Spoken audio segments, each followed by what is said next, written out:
Qozog'istonning Satpayev shahrida ayol kishi ko'p qavatli uyning pod'ezdiga kirayotgan paytda noma'lum erkak kishi orqasidan kelib unga hujum qildi.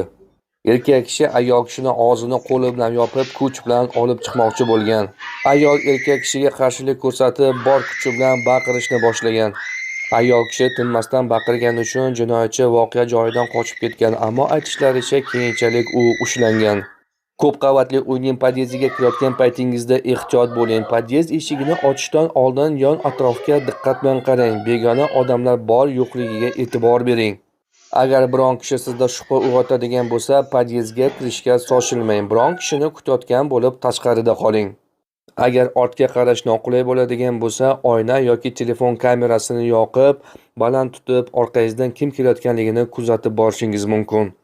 Hech qachon liftga notanish erkak kishi bilan chiqmang. Agarda siz pod'ezdda liftni kutayotgan paytingizda notanish erkak kishi kelayotgan bo'lsa, siz unga yaqin insoningizni kutayotganingiz sababli liftga chiqmasligingizni aytib o'ting. Agar biron narsadan xavfsiraydigan bo'lsangiz, pod'ezdning ichiga yoki liftning ichiga emas, pod'ezddan tashqariga, ko'chaga qarab yugurishingiz to'g'ri qaror bo'ladi.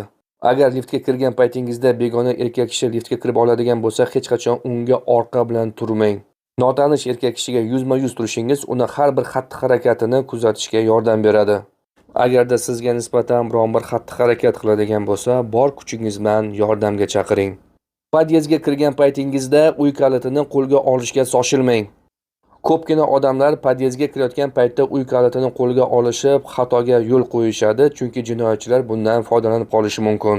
Agarda pod'ezdga kirgan paytingizda orqangizdan sizga hujum qiladigan bo'lsa, bor ovozingiz bilan baqiring. Videodagi jinoyatchiga o'xshab sizni pod'ezddan olib chiqishmoqchi bo'lsa, oyoqlaringiz bilan bor kuchingiz bilan qarshilik ko'rsating va yerga yotib olishga harakat qiling. Shunda sizni olib chiqib ketish ancha qiyinlashadi.